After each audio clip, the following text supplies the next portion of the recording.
ओ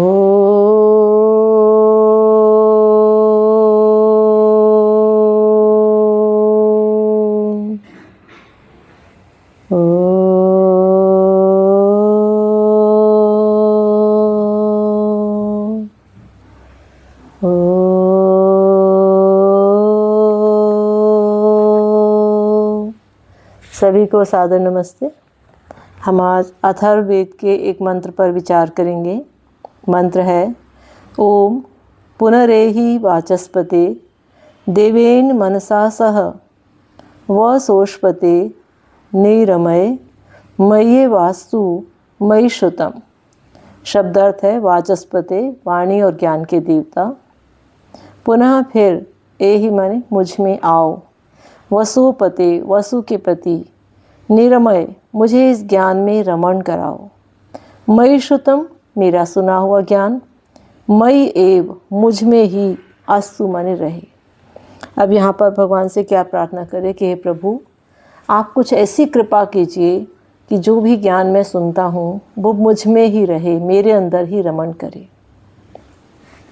अधिकतर संसार में होता क्या है कि हम बहुत सारी अच्छी बातें सुनते हैं, महापुरुषों को सुनते हैं, संतों को सुनते हैं, वेदों को पढ़ते हैं, ज्ञान प्राप्त करते हैं। वो सारा ज्ञान हमारा सुना हुआ बहुत समय तक हमारे भीतर नहीं रहता।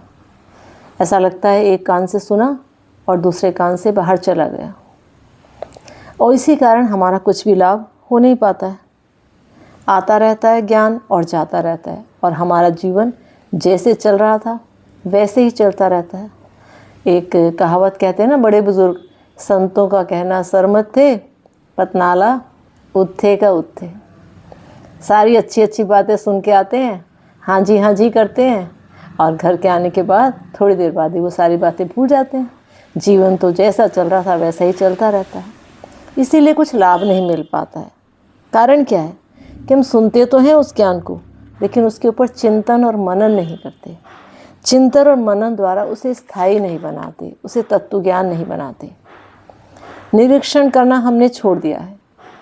जैसे दुर्योधन कहा करता था ना, जानामि धर्मम न च मे प्रवृत्ति, जानामि अधर्मम न च मे निवृत्ति।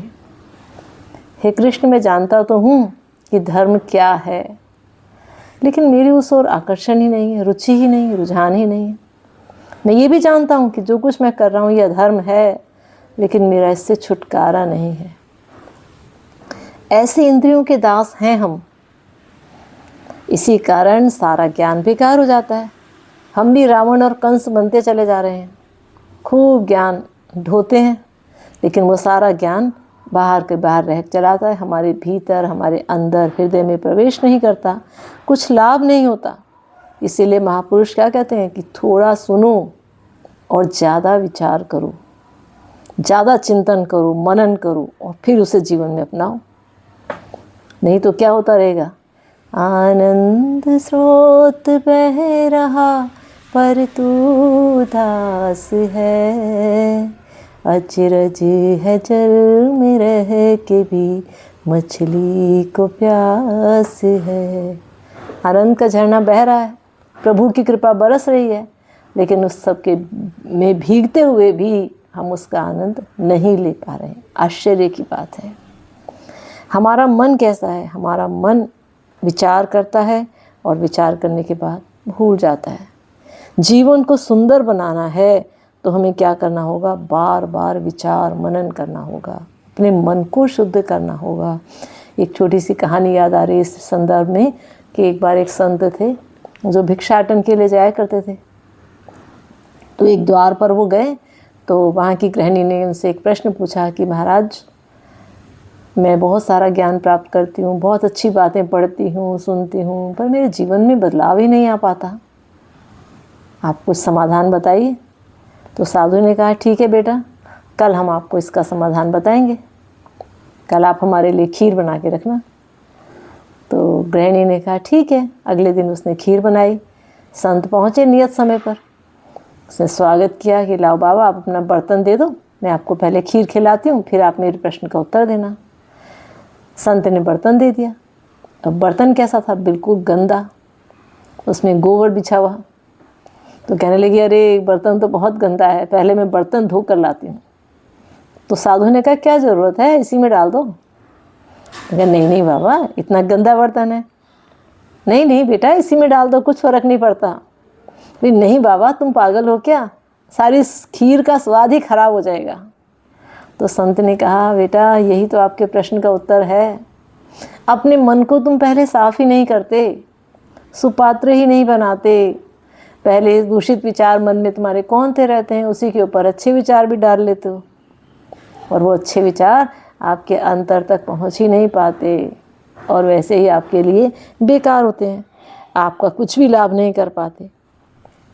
तो पहले अपने मन के बर्तन को साफ करो, अपने मन को तैयार करो अच्छे ज्ञान के लिए, शुद्ध करो। और जब मन शुद्ध होगा तो आप ज्ञान प्राप्त करो। ज्ञान प्राप्त करो तो उस पर विचार करो, विनिमय करो, चिंतन करो, मनन करो, और योग की भाषा में कहें तो निधिध्यासन करो।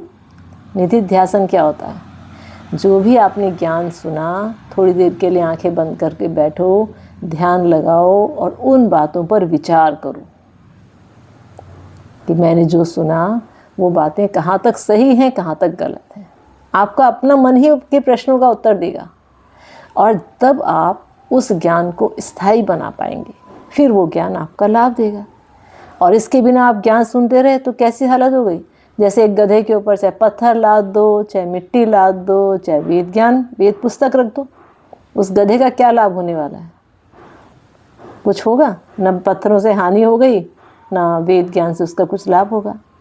तो हम स्वयं को गधा ना बनाएं, चिंतन करें, विचार करें। जो हमने ज्ञान प्राप्त किया वो ऐसे ही हमारा लाभ नहीं करेगा, वो तब हमारा लाभ करेगा जब हम उस पर चिंतन करेंगे, बार बार उस पर विचार करेंगे, और बार बार विचार करके उसे जीवन में अपनाएंगे, अपने अंदर सच्ची भूख जगाएंगे। जैसे एक भोजन करने बैठाओ ना, यदि आपके मन में पेट में भूख नहीं है तो आप कितना बढ़िया भी भोजन खा लो, वो आपका कुछ भी लाभ नहीं कर सकता। ऐसे ही ज्ञान की अगर आपको भूख नहीं है तो वो ज्ञान भी आपका कुछ लाभ नहीं कर पाता। तो सब आपको ये तैयारी पहले करनी पड़ेगी, अपने आप को सुपात्र बनाना है, ज्ञान की भूख जगानी है। और जब उस अवस्था में आप वो ज्ञान प्राप्त करेंगे तो वो ज्ञान आपके लिए हितैषी हो जाएगा, अमृत बन जाएगा, और आपके जीवन की दिशा को बदल देगा। और तब आप भी, जैसे मीरा नाच उठी थी ना, पग घुंघरू बांध मीरा नाची रे, आनंद प्राप्त हो गया था मीरा को, वो आनंद की अवस्था में पहुंच सकेंगे आप भी। और तब आपको वो ज्ञान सुकारक लगेगा, लाभकारी लगेगा, अच्छा लगेगा, और फिर वो आपके जीवन को एक एक करके परिवर्तित करेगा, बदलेगा, आपको सुपथ पर ले जाएगा। तो प्रभु की तरफ भी प्रार्थना करो, प्रभु से भी प्रार्थना करो कि हे प्रभु, आप हमें, हमारे मन को सुपात्र बनाओ, सुमन बनाओ, हमें वेद ज्ञान को पचाने योग्य बनाओ, है ना। उस परम प्रभु की अनुभूति करो, उससे प्रार्थना करो, और जब उससे प्रार्थना करोगे आप सफल हो जाओगे। अपने प्रयास भी करो, तब उसके बाद आप भी कबीर की तरह कहोगे कि लाली मेरे लाल की जित देखूं तित लाल। वो कौन है? लाली क्या है? प्रभाव, प्रकाश किसका? परमेश्वर का। लाली देखन में गई, मैं भी हो गई लाल।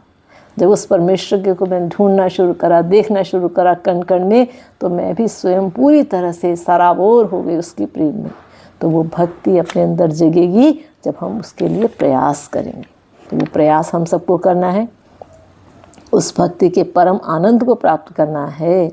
और इसके लिए वही रास्ता अपनाना है जो योगी अपनाते हैं, मनन का, चिंतन का, विचारों का।